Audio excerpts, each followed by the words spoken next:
Welcome back to Logic Basics. We're in the middle of the conceptual map. We're going to start the ethics section, and this one will take a little bit more time because we haven't really introduced ethics at all. So let's go to the handout and look at this ethics section, and we'll see minimally in this conceptual map what our logical options are in ethics. Okay, so this may require a series on reason and ethics. So keep that in mind. I'll try to add that at the end of our class as a bonus. All right, so ethics is that area of philosophy that asks the question, what ought I to do? How do I live my life? What is the goal of life? What is the good? You might ask yourself this question by getting into the details of your life. Like, how do you make decisions? Like, why did you take this class? Why did you take logic class? Why did you take logic class online? Probably because you wanted to earn some credits and you wanted to get a degree. Well, why do you want a degree? And why do you want a degree in the area in which you're studying? So this will tell you something about your interests, right? Let's say you're getting a degree in nursing. What are you going to do when you graduate? Get a job, right? And what are you going to do when you get your job? Get money, help people, maybe start a family, buy a house, get a good car, right? Everybody wants a good car after they graduate. But is this what life is all about? Just, getting a job and getting stuff, and then what happens? You get a family, and then they get jobs and get stuff, and then eventually we all die. Is that what life is about? So ethics is concerned with the good life. We don't want to just live a life and figure it out 50 years down the line. We want to know what the goal of life is at the beginning. That's what wisdom is, knowing the good and the means to the good. And we should know the good at the beginning of life, right? So that we know how to order our decisions and order our life. So that's part of ethics. That's the main concept in ethics, the good. So let's talk about the good. The good is what is sought as an end in itself. It's sought for its own sake, not for the sake of anything else. This is from Aristotle. You could look at his Nicomachean Ethics, Book 1, Chapter 1, at the very beginning. He's going to say, all things aim at some good.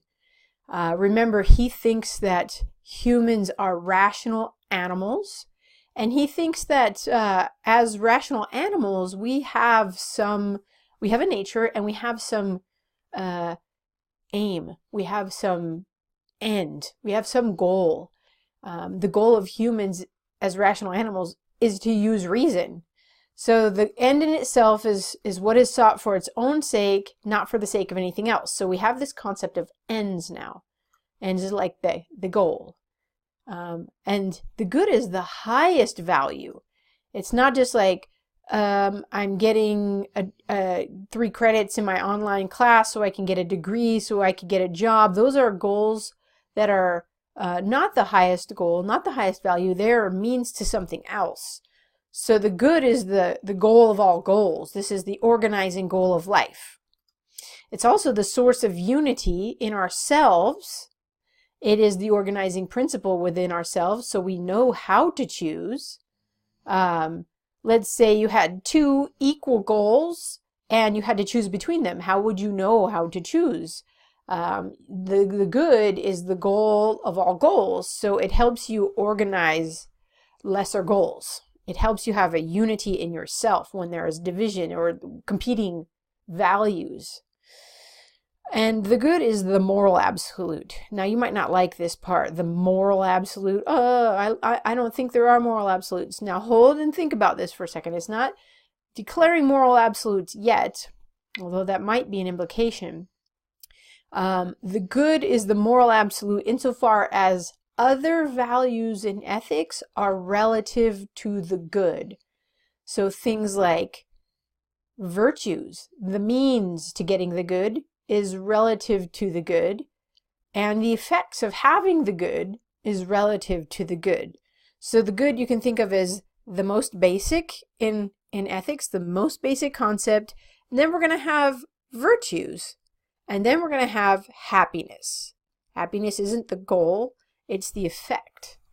All right, so let's talk about that. The moral absolute is not the effect, and it's not the means. So let's talk about virtue. This is the second main concept of ethics. Virtue is a means to the end, or a means to the good. Virtue is how we obtain the good.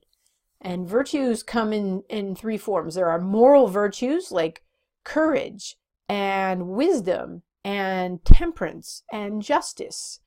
And then there are natural virtues, things you're born with: beauty, physical health, strength, intelligence.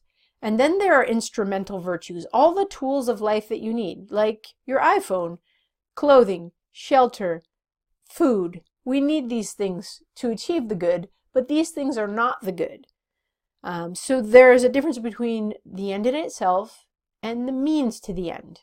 And then when we have the good, then happiness is the effect.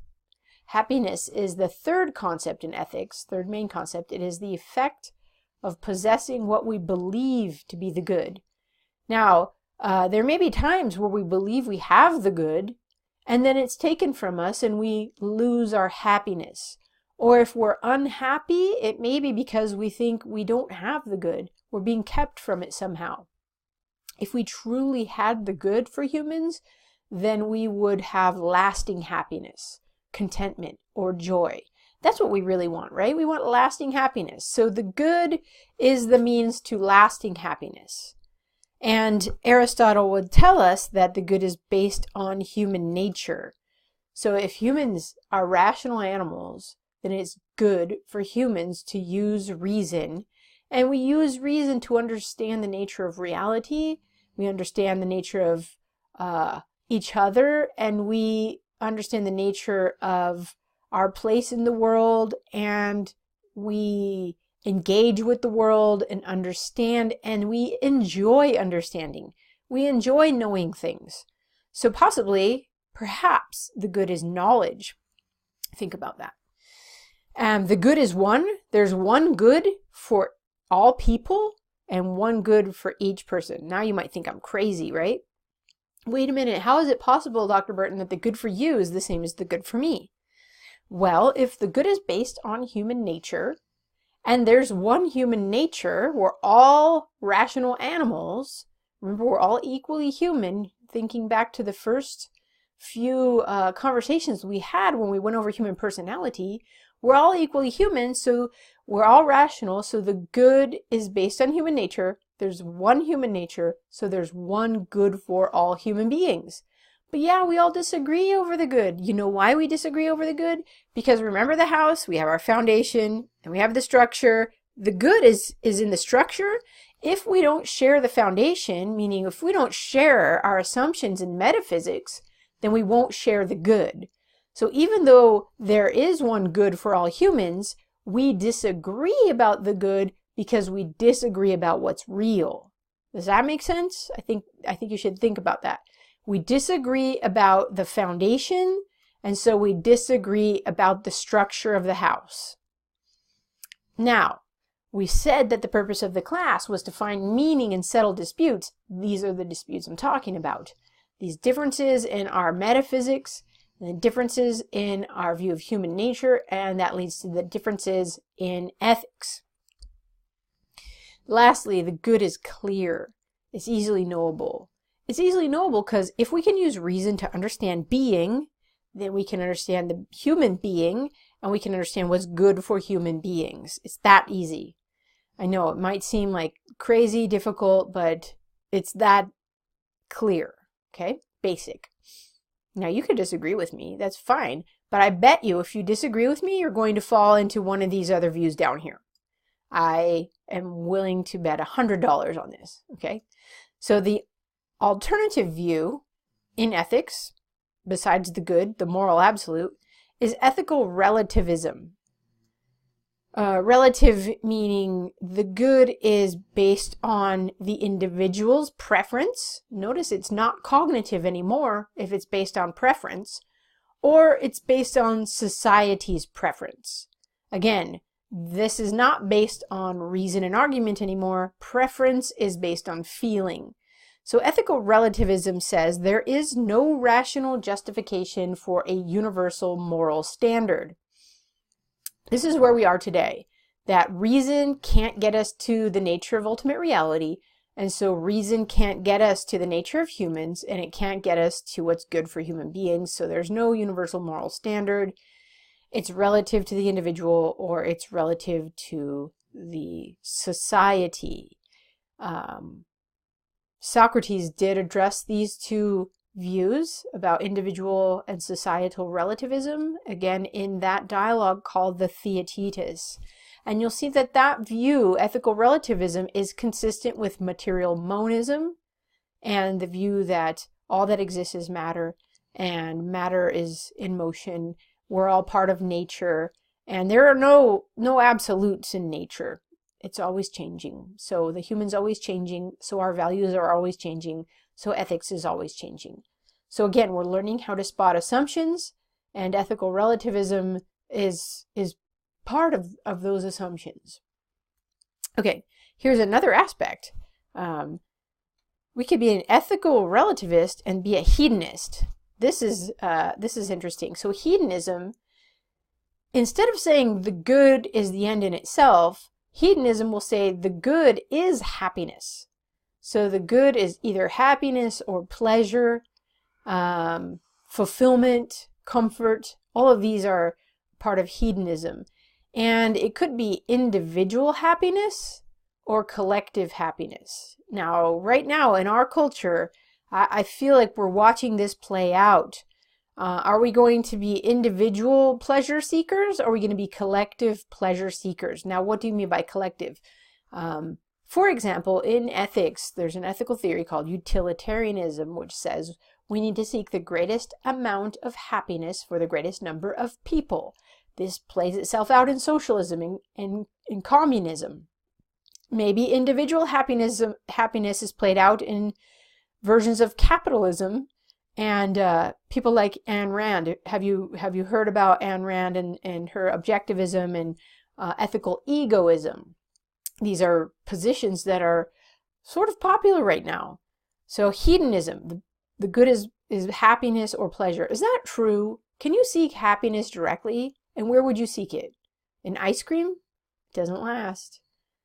So is money going to make you happy? I don't think so. Lots of people have had money and have been unhappy. So we should question that. Is pleasure or happiness the goal of life? Or is pleasure and happiness the effect of possessing what is truly good for humans? All right, so hedonism is consistent with ethical relativism, but it's more. I mean, there are other views besides relativism that are hedonistic. For example, a theistic view of dying and going to heaven and having all of your desires fulfilled in heaven, that's a hedonistic view. It could be in Islam or Christianity, this hedonistic view of heaven.